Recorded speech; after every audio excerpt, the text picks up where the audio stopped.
ورنہ تو خلافت، ورنہ تو حکومتیں فرعون کی بھی رہیں، شداد کی بھی رہیں، نمرود کی بھی رہیں، ان کی بھی تو خلافتیں تھیں، ان کی بھی تو حکومتیں تھیں، یہ بھی تو خود ساختہ حاکم بنے ہوئے تھے، خلیفہ بنے ہوئے تھے۔ ان کی خلافت اللہ کی نظر میں کوئی معنی نہیں رکھتی۔ جن کو اللہ نے خلیفہ بنایا وہ ہے حقیقی خلیفہ۔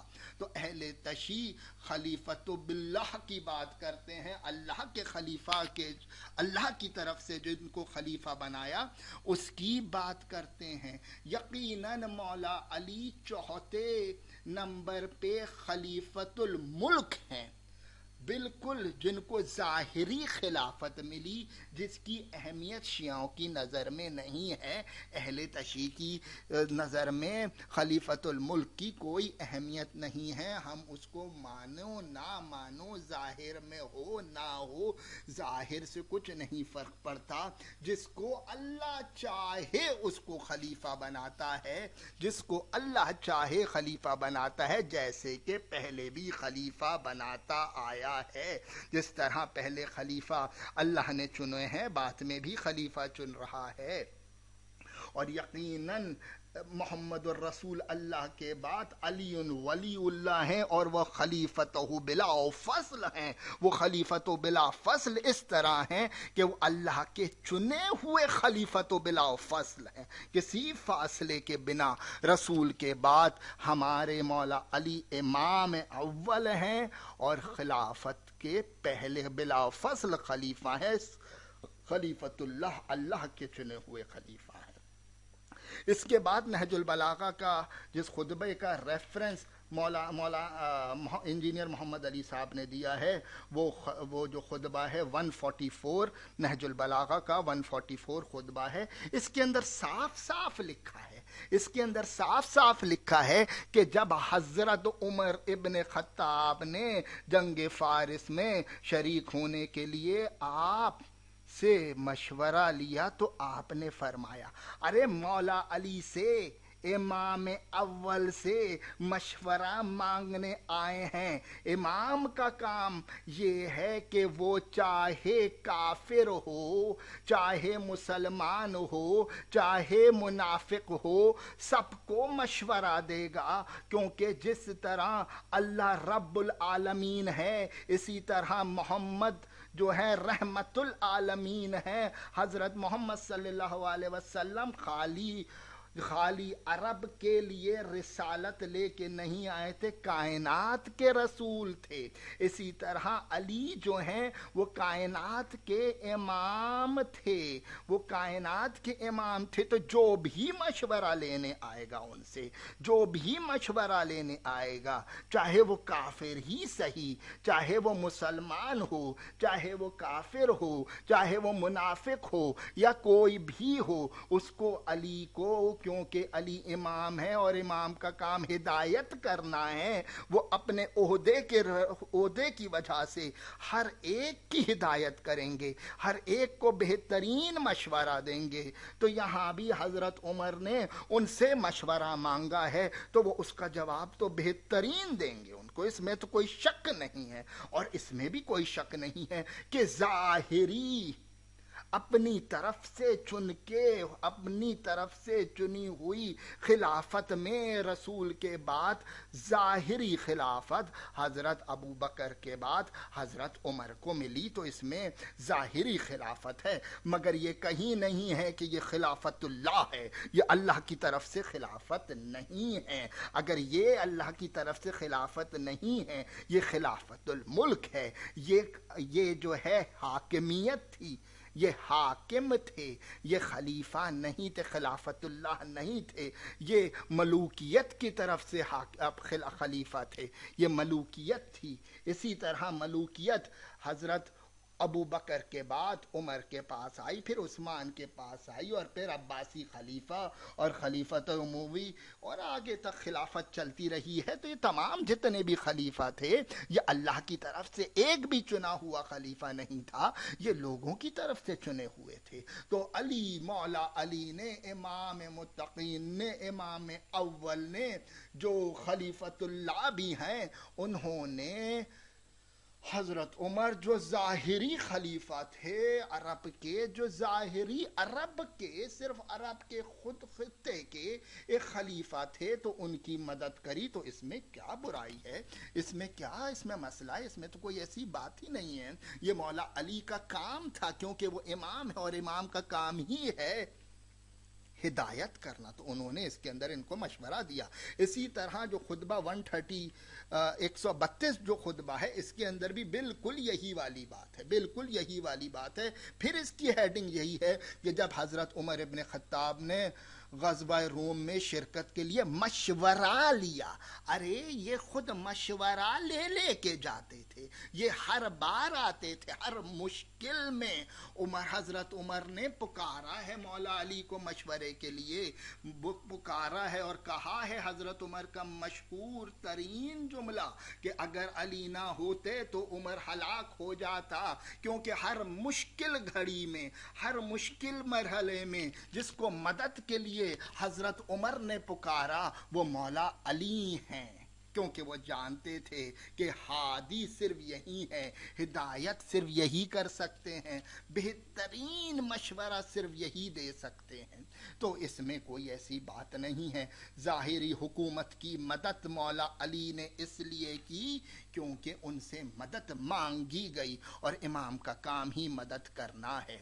تو یہ تو ہو گیا یہ تو ہو گیا 132 اور 144، اور اس کے بعد معاویہ کو جو خط مولا علی نے لکھا ہے، خط نمبر 6 جو چھٹا خط ہے، اس کے اندر بھی بالکل یہی والی بات ہے، اور انجینئر محمد علی نے ان تینوں خطبوں کا ذکر کرتے ہوئے بڑا فوکس کیا، اور اس کے اندر کہتے ہیں کہ اس کے اندر دیکھیں مولا علی کیا لکھتے ہیں کہ جن لوگوں نے ابو بکر، عمر اور عثمان کی بیعت کی تھی، انہوں نے میرے ہاتھ پر اس ہی اصول کے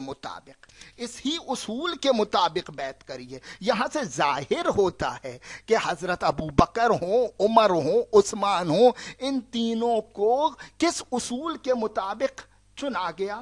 سقیفہ کی بنیاد پہ چنا گیا، مطلب لوگوں نے چنا، اللہ نے نہیں چنا۔ جس طرح پہلے ابو بکر کو چنا تھا، جس طرح اس کے بعد عمر کو چنا تھا، جس طرح اس کے بعد عثمان کو چنا تھا، اسی طرح علی کو بھی چنا، حضرت علی کو بھی چنا، مولا علی کو بھی چنا۔ تو اس کے اندر ظاہری بات ہے۔ جبکہ سورہ نور کی آیت نمبر 55 کے اندر اللہ کہتا ہے کہ میں خلیفہ بناتا ہوں جیسا اس سے پہلے خلیفہ بنایا، میں وعدہ کرتا ہوں خلیفہ بنانے کا جس طرح اس سے پہلے خلیفہ بنایا۔ تو اس سے پہلے بھی اللہ نے خلیفہ بنایا تھا، اور ابھی بھی اللہ خلیفہ بنائے گا، اور اگر اس سے پہلے اللہ خلیفہ نہیں بناتا تھا تو ہمیں مجبوری ہو جائے گی فرعون کی خلافت کو ماننے کے لیے، ہم مجبور ہو جائیں گے شداد کی خلافت کو اور حکومت کو ماننے کے لیے، ہم مجبور ہو جائیں گے نمرود کی خلافت کو ماننے کے لیے۔ نہیں نہیں نہیں،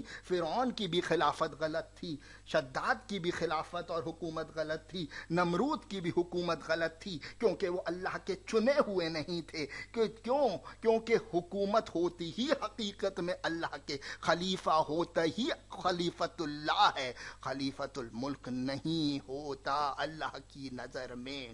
تو یہاں سے تو صاف صاف اس کے اندر لکھا ہے کہ جن اصولوں کے مطابق ابو بکر اور عمر اور عثمان کی بیعت کی تھی، انہی اصولوں کے مطابق ظاہراً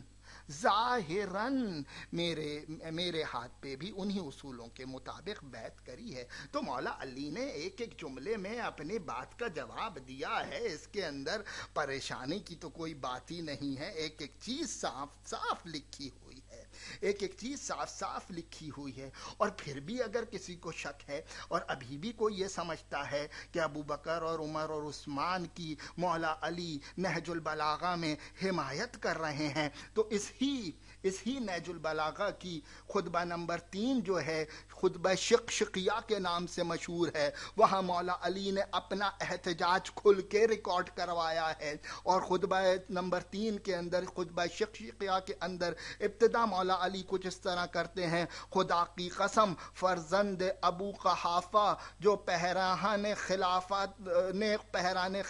خلافت پہن لیا ہے، یہ فرزند ابو قحافہ کون ہے بھائی؟ آپ کو سب پتا ہے کہ یہ کون ہے، حالانکہ وہ میرے بارے میں اچھی طرح جانتا تھا کہ میرا خلافت میں وہی مقام ہے جو چکی کے اندر اس کی کیل کا ہوتا ہے۔ میں وہ کوہ بلند ہوں جس پر سے سیلاب کا پانی گزر کر نیچے گر جاتا ہے اور مجھ تک پرندہ پر نہیں مار سکتا، اس کے باوجود میں نے خلافت کے آگے پردہ ڈال دیا۔ مولا علی کہتے ہیں کہ میں نے خود ڈال دیا، کسی کی ہمت نہیں تھی، میں نے خود خلافت کے آگے پردہ ڈال دیا اور اس سے پہلو تہی کر لی، اور سوچنا شروع کیا کہ اپنے کیے کٹے ہوئے ہاتھوں سے حملہ کروں یا اس سے بھیانک تیرگی پر صبر کر لوں جس میں سن رسیدہ بالکل ضعیف اور بچہ بوڑھا ہو جاتا ہے، اور مومن اس میں جد و جہد کرتا ہوا اپنے پروردگار کی طرف پہنچ جاتا ہے۔ مجھے اس اندھیرے پر صبر ہی قرین عقل نظر آیا۔ مولا علی نے خود بتا دیا کہ میں نے خلافت، ظاہری خلافت سے اپنے آپ کو خود ہٹایا، اور میں اس میں عقل مندی سمجھتا تھا۔ ارے جو دنیا کو مشورہ دے، اپنے لیے عقل کی کیا انتہا ہوگی، کیا کمال، کیا نظر ہوگی کہ مولا علی نے اپنی قوم کے لیے، تمام مومنین کے لیے بہترین طریقہ آزمایا کہ کنارہ کشی کری، لہٰذا میں نے صبر کیا، حالانکہ آنکھوں میں غبار اندور کی خلقش تھی اور حلق میں غم و رنج کے پھندے لگے ہوئے تھے۔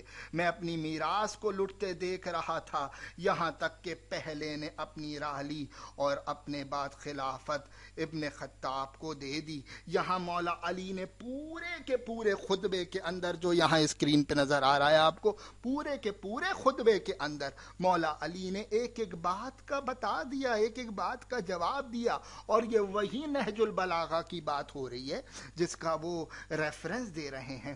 تو یہاں مولا علی نے بلیک اینڈ وائٹ بات بتا دی، یہ تیسرا خطبہ ہے۔ جو 144 اور 132 خطبے کو پڑھے گا تو کیا وہ تیسرا خطبہ اس نے نہیں پڑھا؟ تو منافقت نہیں چلے گی، حقیقت کو پہلا خطبہ بھی مانو، دوسرا بھی، تیسرا بھی، پھر 144 بھی مانیں گے۔ تیسرے خطبے کے اندر مولا علی نے بالکل بلیک اینڈ وائٹ الفاظوں میں اپنے احتجاج کو ریکارڈ کرایا، اور جہاں تک کہ خطبہ 144 اور 132 کی بات جہاں بات کری جاتی ہے تو اس کے اندر بھی بالکل صاف صاف الفاظوں کے اندر مولا علی سے جس نے مشورہ مانگا اس کو مشورہ دیا، کیونکہ مولا علی امام ہے اور امام کا کام ہی ہدایت کرنا ہوتا ہے۔ تو یہاں سے ایک ایک چیز بات ثابت ہوتی ہے، اس کا جواب میں امید کرتا ہوں آپ کو بلیک اینڈ وائٹ میں انہی ریفرنس کے ساتھ جن ریفرنس کو انجینئر محمد علی نے ریفرنس دیا تھا، انہی کی ریفرنس کے ساتھ امید کرتا ہوں کہ آپ کو یہ جواب بالکل صحیح لگے گا۔ وآخر دعوانا الحمدللہ رب العالمین۔ اللہم صلی علی محمد وآل محمد۔